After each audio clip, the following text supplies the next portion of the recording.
Analisis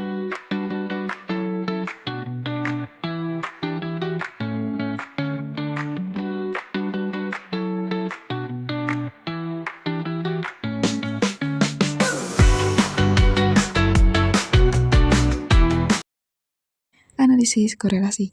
Analisis korelasi adalah statistik yang digunakan untuk mengetahui apakah terdapat hubungan antara dua variabel dan seberapa kuat hubungan tersebut.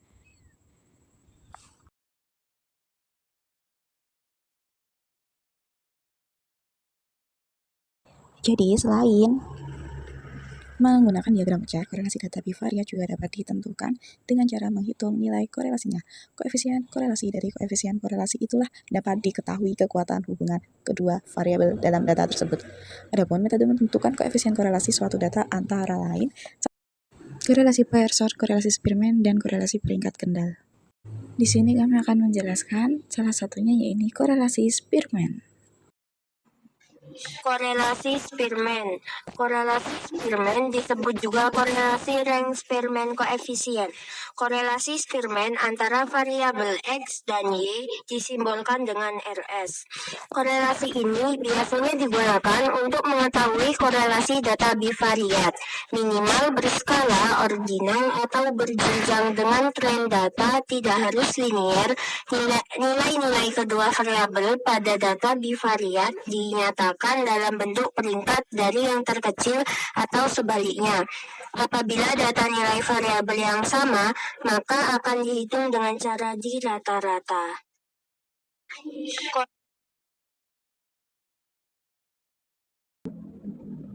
Kenapa namanya Spearman? Karena metode ini ditemukan oleh seorang ahli statistik bernama Charles Spearman.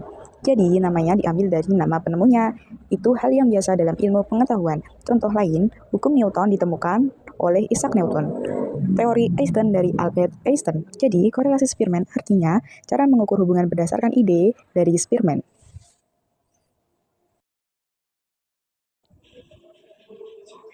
Rumus. Koefisien korelasi Spearman antara variabel X dan Y disimbolkan dengan RS. Dihitung menggunakan rumus berikut. RS sama dengan 1 dikurangi 6 sigma DI kuadrat per N kuadrat min 1. Keterangan N merupakan banyak variabel, D selisih variabel X dan Y.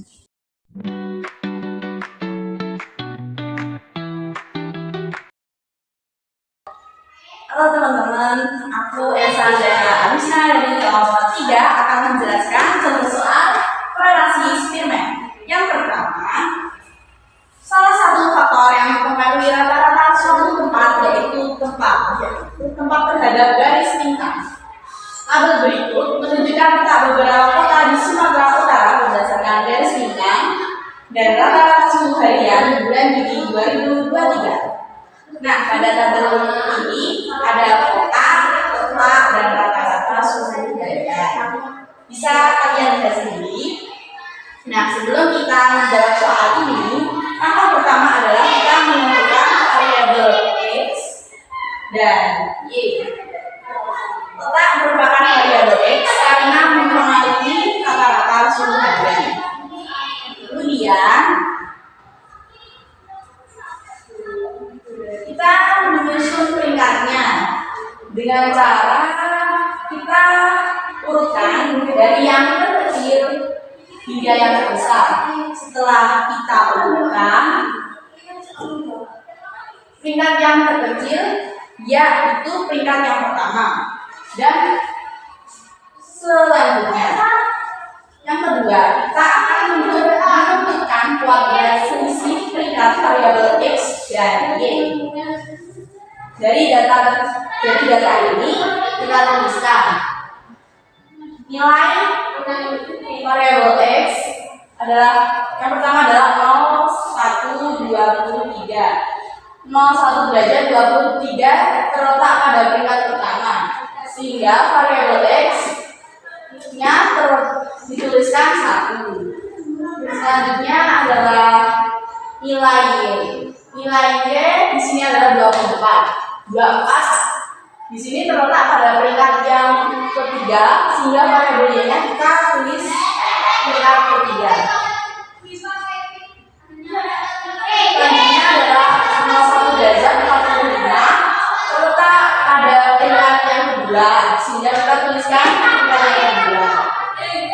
Dan selanjutnya nilai Y 26. Di sini kan 26-nya ada 2. Caranya adalah dengan merata-rata. 4 ditambah 5 kemudian dibagi banyaknya. Banyaknya kan 2. 4 ditambah 5 dibagi 2 sama dengan 4,5. Dan seterusnya. Kemudian kita menentukan DI. DI ini atau bisa disebut selisih variabel dengan cara 1 variabel E dikurangi variabel Y, yakni 1 dikurangi 3 sama dengan min 2. Dan seterusnya. Setelah itu kita menentukan DI kuadratnya, yakni min 2 dikuadratkan sama dengan 4. Min 2,5 dikuadratkan sama dengan 6,25. Setelah kita menentukan semuanya, DI-nya kita jumlahkan. 4 ditambah 6,25 ditambah 4 ditambah 6,25 ditambah 0,25 ditambah 2,5, maka hasilnya adalah 41. Setelah itu kita masuk pada soal pertama. Hitunglah koefisien korelasi data tersebut. Koefisien korelasi rumusnya sendiri adalah Fs 1 dikurangi 6 delta DI kuadrat. N atau banyak data, N kuadrat dikurangi 1. 1 dikurangi 6 DI jumlah atau delta DI-nya kan 41. Kita tuliskan 41. Kemudian banyaknya data di sini ada 1, 2, 3, 4, 5, 6. Dalam kurung 6 kuadrat dikurangi 1. Kita operasikan, yakni 6 dikali 41 hasilnya adalah 246. Kemudian 6 dikali 35 hasilnya adalah 210. Setelah kita operasikan, kita mendapatkan hasil yakni min 0,1714. Pertanyaan yang selanjutnya, bagaimana hubungan antara garis lintang dan rata-rata suhu harian suatu tempat? Hubungannya adalah jika RS-nya hasil dari RS tadi sama dengan 0, maka itu tidak berpola. Jika RS-nya lebih dari 0, maka itu positif. Jika RS-nya kurang dari 0, maka akan negatif. Nah, tadi kan RS-nya sudah diketahui. Min 0,1714 berarti kan itu di bawah 0 atau kurang dari 0. Berarti RS-nya itu sama dengan negatif. Sehingga jika X itu meningkat, dia akan menurun. Atau sebaliknya, X menurun, dia akan meningkat. Pertanyaan yang selanjutnya, bagaimana tingkat hubungan antara garis lintang dan rata-rata suhu harian suatu tempat? Nah, teman-teman bisa membuka di buku Erlasita halaman 40. Di situ ada data. Nah, bahwasannya min 0,1714 itu terletak pada interval min 0,199 kurang dari sama dengan 14 kurang dari sama dengan 0,000. Bahwasannya tingkat korelasinya itu sangat lemah. Pertanyaan selanjutnya, itulah koefisien determinasi data tersebut.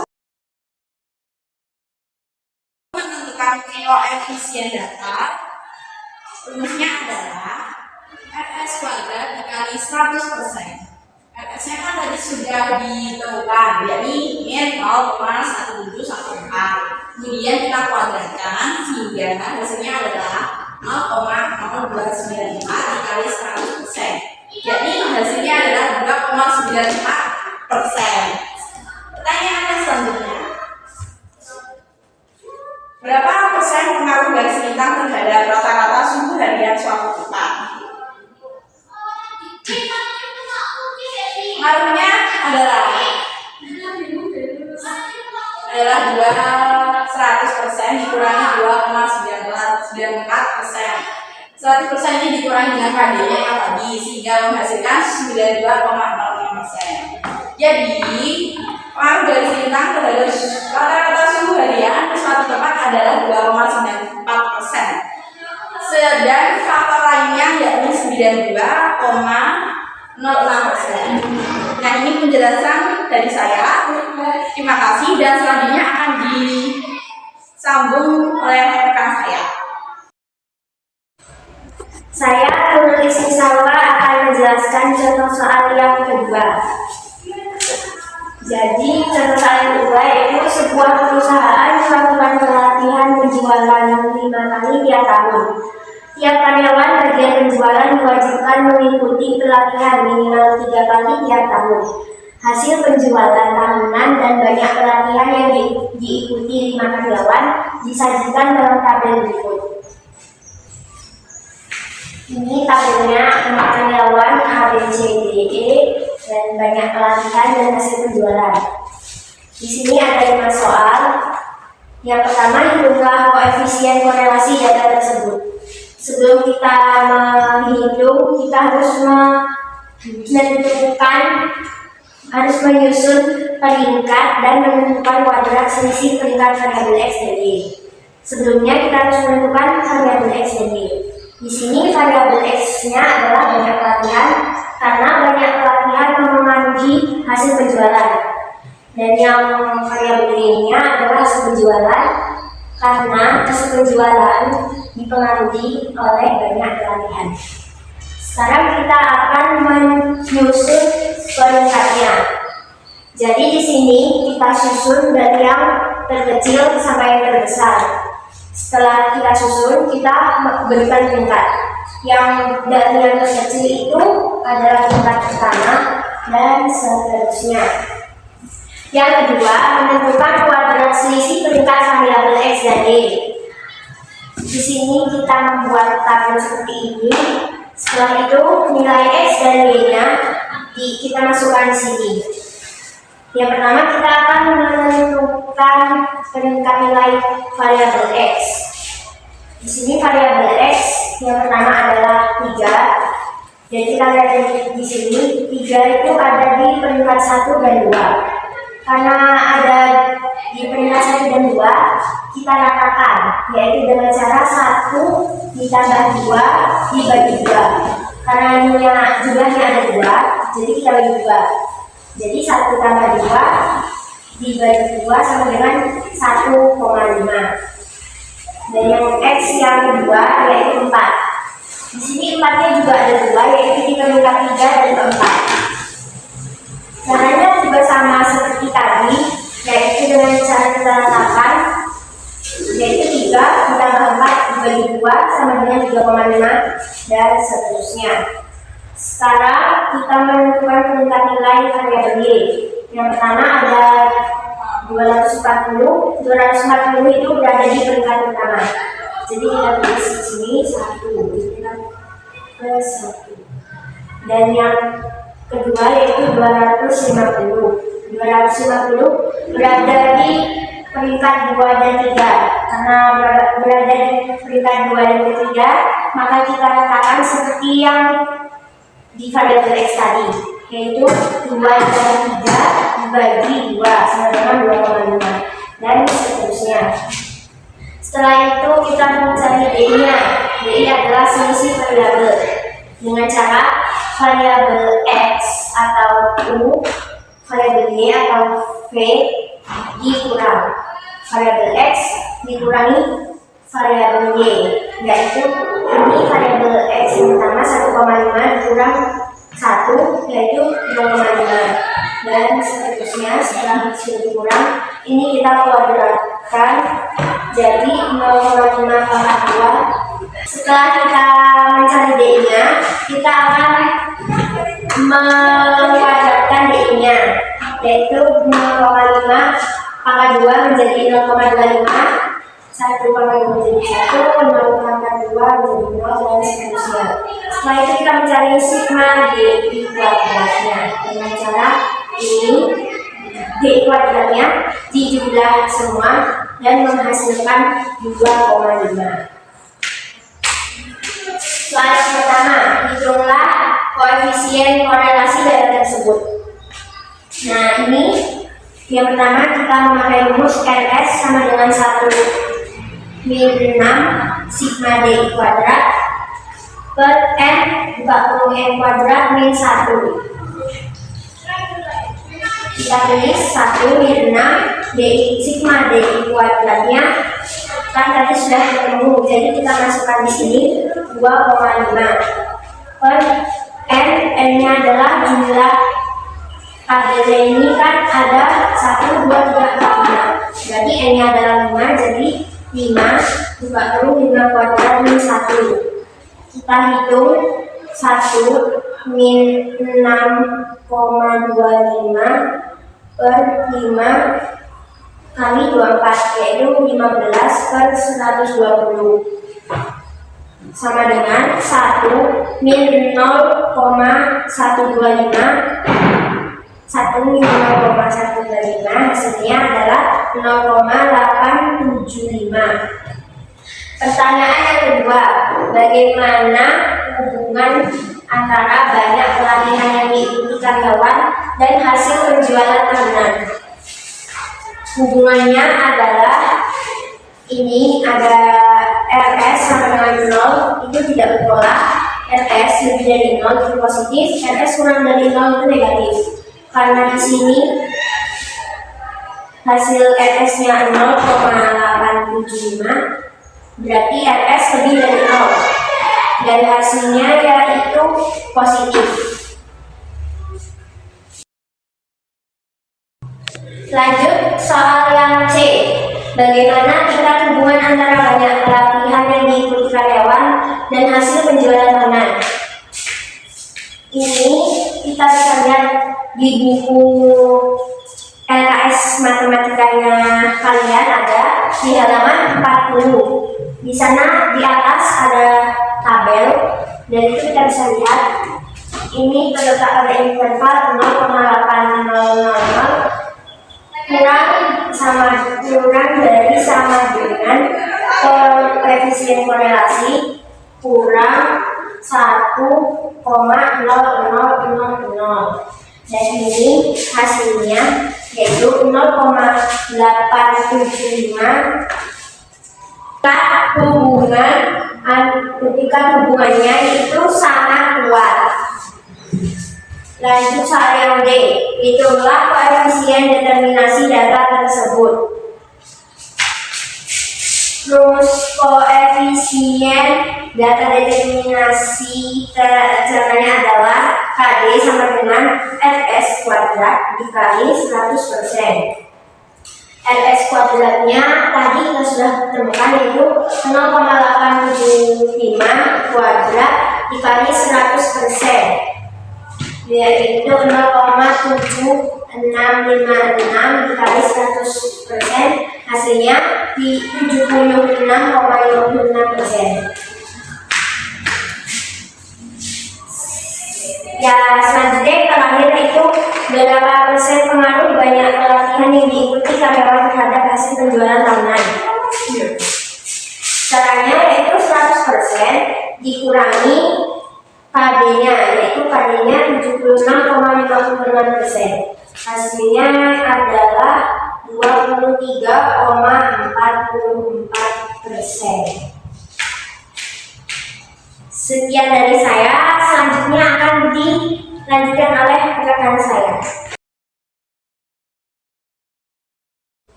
Saya Ardiana Desinta Sevi dari kelompok 3 akan melanjutkan contoh soal nomor 3. Jadi, contoh soal nomor 3 yaitu sebuah sekolah dapat jumlah jam belajar per minggu dan nilai ujian matematika dari 5 siswa dapat disajikan sebagai berikut. Anaknya itu ada anak A, B, C, D, dan E. Terus jumlah jam belajar per minggu ada anak A, jumlah jam belajarnya 2. Terus anak B jumlah belajarnya 4 dan seterusnya. Terus untuk yang jumlah jam belajar melalui nilai ujian matematika. Jadi jumlah jam belajar itu X dan nilai ujian matematika itu Y. Setelah itu kita menyusun peringkat. Nah, untuk menyusun peringkat ini kita urutkan dari yang terkecil sampai yang terbesar. Yang kedua, menentukan kuadrat selisih peringkat variabel X dan Y.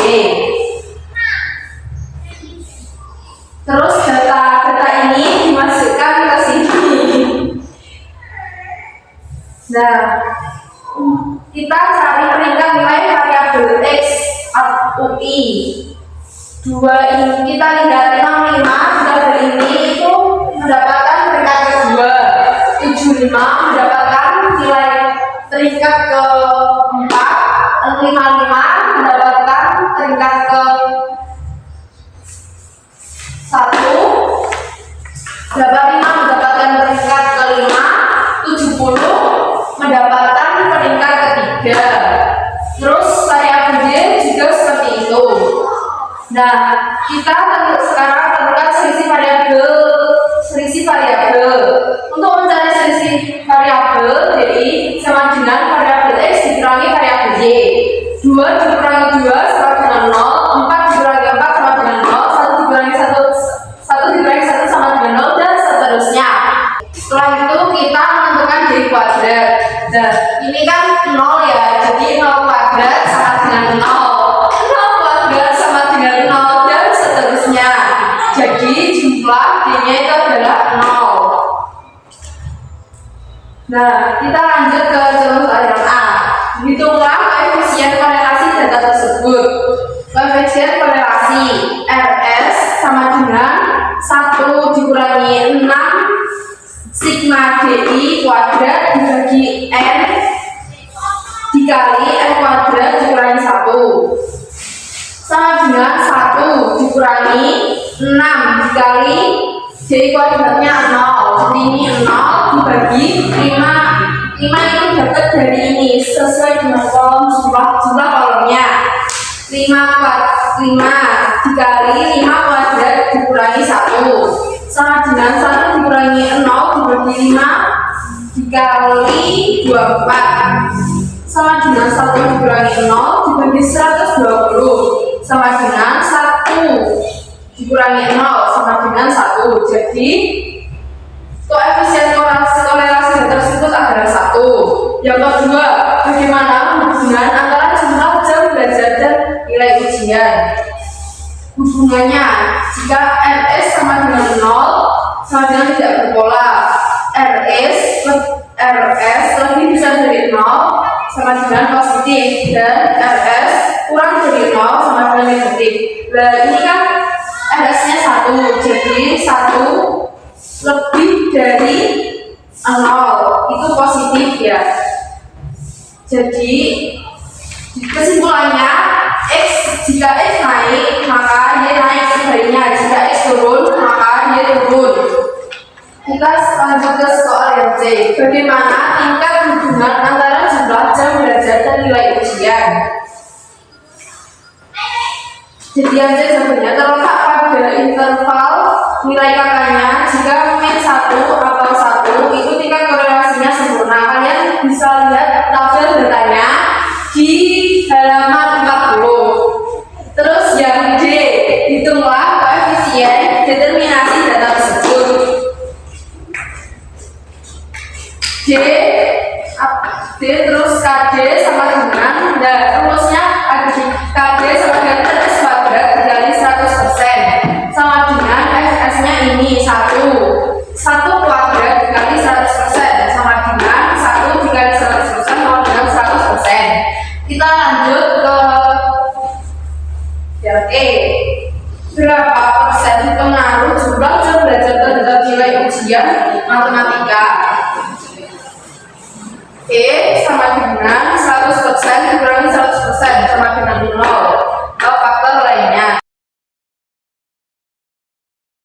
Perkenalkan, nama saya Muhammad Dwi Jayanto, absen 26 dari kelompok 3. Di sini saya akan menjelaskan tentang contoh soal yang keempat, yaitu tentang korelasi Superman.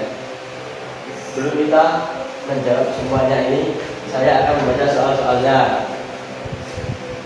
Seorang pelatih sepak bola ingin mengetahui apakah terdapat hubungan antara jumlah sesi latihan per minggu dan performa pemain dalam pertandingan. Dari data dari 5 pemain disajikan sebagai berikut.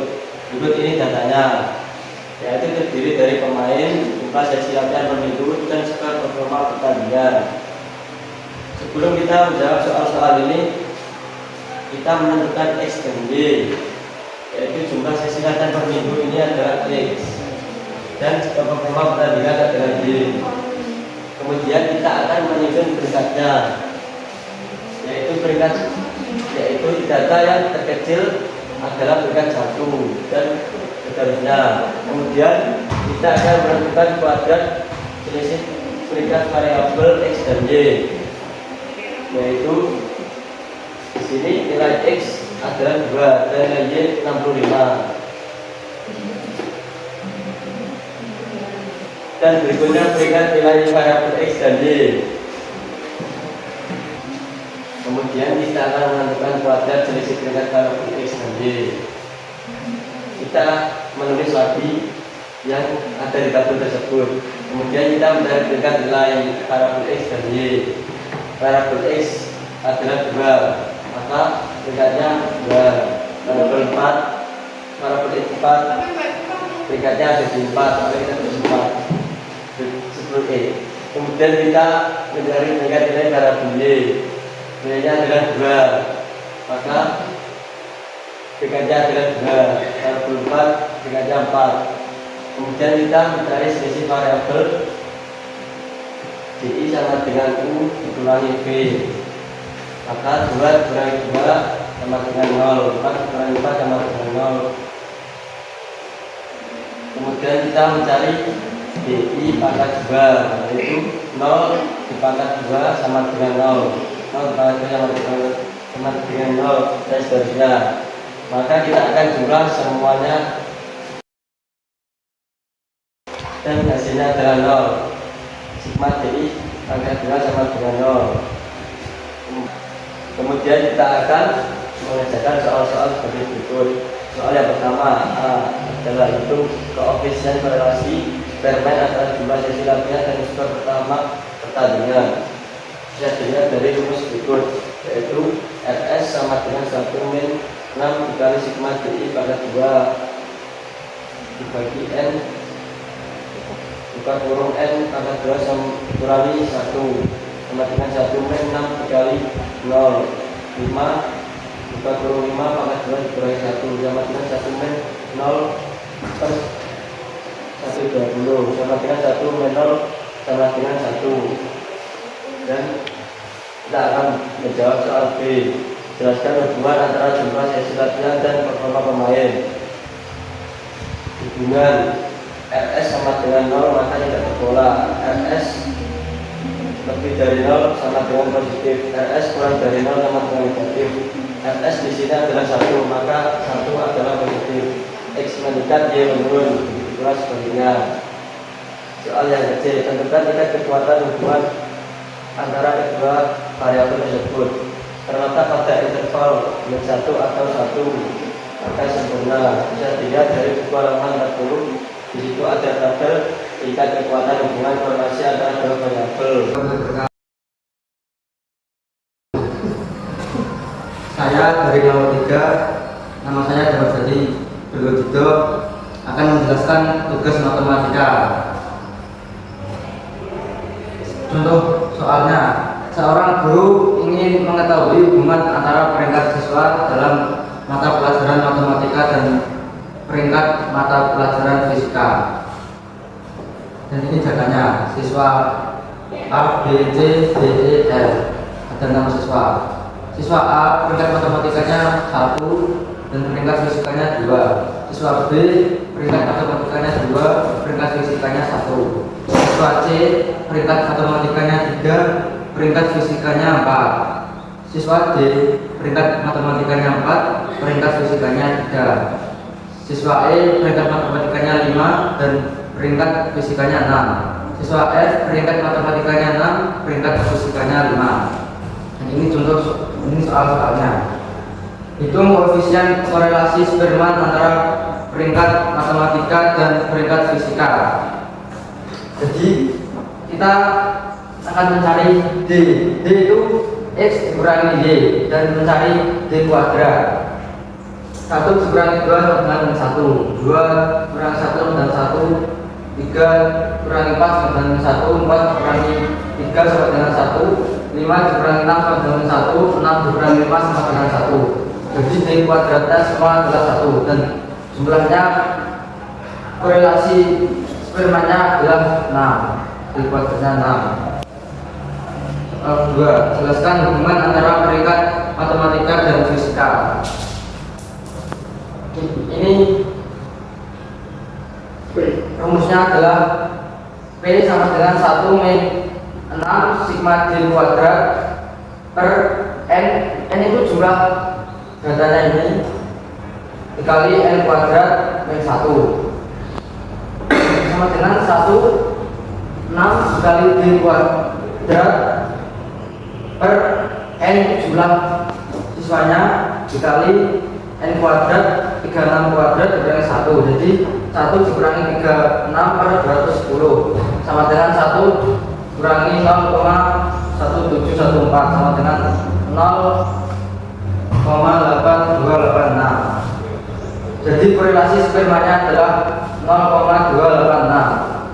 Soal 3. Tentukan tingkat kekuatan hubungan antara kedua variabel tersebut.